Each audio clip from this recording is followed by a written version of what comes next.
মামি মামা এখন আসবে না তো? না আসবে না, তুই তাড়াতাড়ি ঢুকা, আর পারছি না।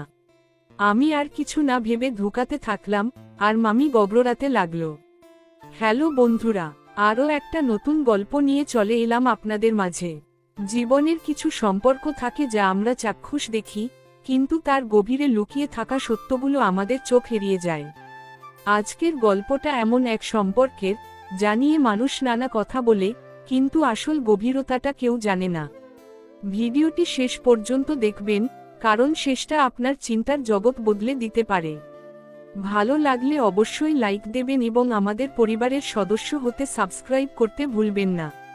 চলুন শুরু করি। আমি যখন প্রথমবার মামার বাড়ি ফিরলাম, তখন আমার মনের কোণে অনেকগুলো প্রশ্ন ছিল। বিশেষ করে মামিকে নিয়ে। গ্রামে সবাই বলে, মামি নাকি খুব অন্যরকম। তার ব্যক্তিত্ব, তার হাঁটাচলা, সবকিছুতেই একটা রহস্যের গন্ধ পায় সবাই। আমি নিজেও যখন তাকে প্রথমবার দেখলাম, স্তব্ধ হয়ে গিয়েছিলাম। শাড়ির ভাঁজে লুকিয়ে রাখা এক রহস্যময় নারী তিনি, যেন রূপকথার কোনো চরিত্র। কিন্তু সেই রূপের আড়ালে যে কি পরিমাণ ক্ষত আর না বলা কথা লুকিয়েছিল, তা আমি কল্পনাও করতে পারিনি। আমার কি জানা উচিত ছিল তার সেই গোপন সত্যিটা? ওই বিকেলটা যদি আমি না দেখতাম, তবে হয়তো সারা জীবন ভুল ধারণায় পুষে রাখতাম। মামির সাথে আমার সম্পর্কটা শুরুতে ছিল খুবই সাধারণ, কিন্তু ধীরে ধীরে আমি খেয়াল করতে শুরু করলাম তার খুঁটিনাটি বিষয়গুলো। তার চোখের ভাষা, মাঝরাতে বারান্দায় একা দাঁড়িয়ে থাকার সেই দৃশ্য, সবকিছু আমাকে টানত।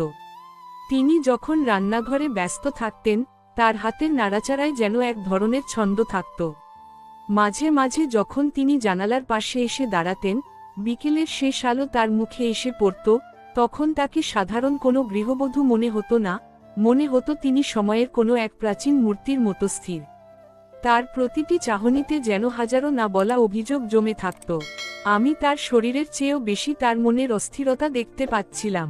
কেন তিনি সবসময় নিজেকে ব্যস্ত রাখতেন? কেন মানুষের ভিড়ে থেকেও তিনি নিজেকে আলাদা করে রাখতেন? আমি ঠিক করলাম, আমাকে এই রহস্যের গভীরে যেতেই হবে। যতদিন যেতে লাগলো, আমি তার আরও কাছে গেলাম। একদিন দুপুরে যখন চারপাশ শান্ত, আমি তাকে দেখলাম ডায়েরি লিখতে।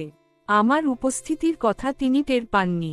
সেদিনই প্রথম আমি তার জীবনের এমন কিছু দিক জানলাম যা আমাদের পারিবারিক ঐতিহ্যের বাইরের। তিনি একা নন, তিনি নিজেই নিজেকে বন্দি করে রেখেছেন এক অদৃশ্য দেয়ালে। আমি বুঝতে পারলাম, তাকে নিয়ে গ্রামের মানুষের সেই ফিসফিসানি আসলে তার চরিত্রের দুর্বলতা নয়, বরং তার একাকিত্বের অভিশাপ। গল্পের এই পর্যায়ে এসে আমি একটা বড় শিক্ষা পেলাম। আমরা যাকে যা মনে করি, সে আসলে তা নয়। আমরা মানুষের বাহ্যিক রূপ দেখে চরিত্র বিচার করি, কিন্তু সেই মানুষের ভেতরে যে কি পরিমাণ ত্যাগ বা কষ্ট লুকিয়ে থাকে, তা দেখার ক্ষমতা আমাদের অনেকেরই নেই।